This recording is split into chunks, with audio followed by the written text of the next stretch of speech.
Colombia ha sido el país de América Latina que más resistencia ha presentado para que la izquierda criminal llegue al poder.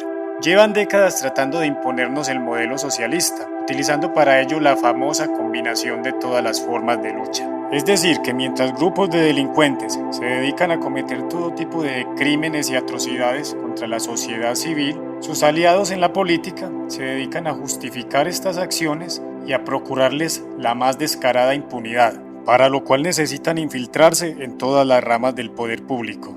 Con la llegada a la presidencia de Álvaro Uribe Vélez en el año 2002, el sueño comunista se vio aplazado, debido a que ese gobierno debilitó seriamente el brazo armado y terrorista de la izquierda, golpeando sus finanzas mediante una lucha sin cuartel contra el narcotráfico y contra todas las actividades criminales que anteriores gobiernos no habían sido capaces de enfrentar con decisión. Fue así como los aliados del terrorismo tuvieron que esperar 8 años para poder infiltrar el poder ejecutivo. Ya tenían el legislativo, ya tenían el judicial.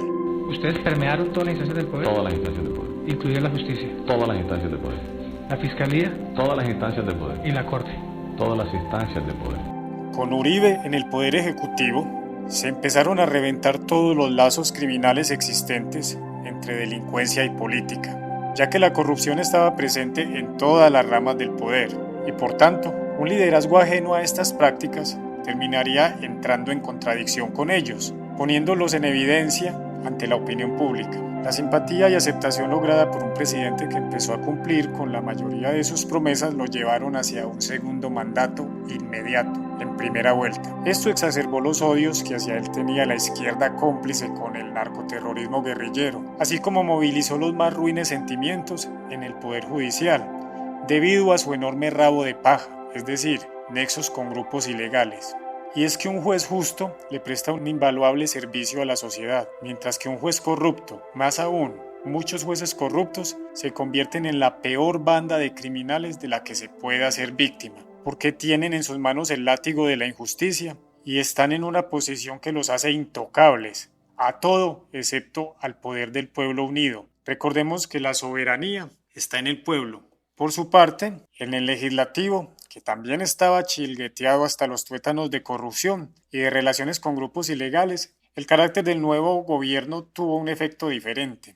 Decenas de parlamentarios y congresistas decidieron apoyar al nuevo líder, algunos por convicción y otros por conveniencia, es decir, los lagartos políticos de siempre. Y entonces, quien llegó a la presidencia sin apoyo parlamentario, logró una gobernabilidad enorme gracias a que consiguió mayorías para sacar adelante buena parte de sus proyectos, con excepción de los que la oposición impidió a toda costa. Pero es que enfrentar la criminalidad trae tanta admiración como enemigos, especialmente cuando se trata de delincuentes con poder, y no cualquier poder, sino ni más ni menos que el poder de perseguir judicialmente, de legislar en favor del crimen y el poder de informar o desinformar según convenga a un determinado interés. Unos tras el escudo de los derechos humanos, otros tras el pedestal de la justicia y otros desde la libertad de expresión. Estos tres pelambres delincuenciales en realidad parecen tener poco en común desde el punto de vista ideológico, excepto el temor de perder sus privilegios que tienen por encima del resto de la sociedad, además de la impunidad que se les garantiza por sus delitos de cuello blanco, de micrófono, de toga y birrete. Así, tanto jueces corruptos como congresistas afines al narcoterrorismo y pseudoperiodistas hicieron causa común contra el Ejecutivo, que se había convertido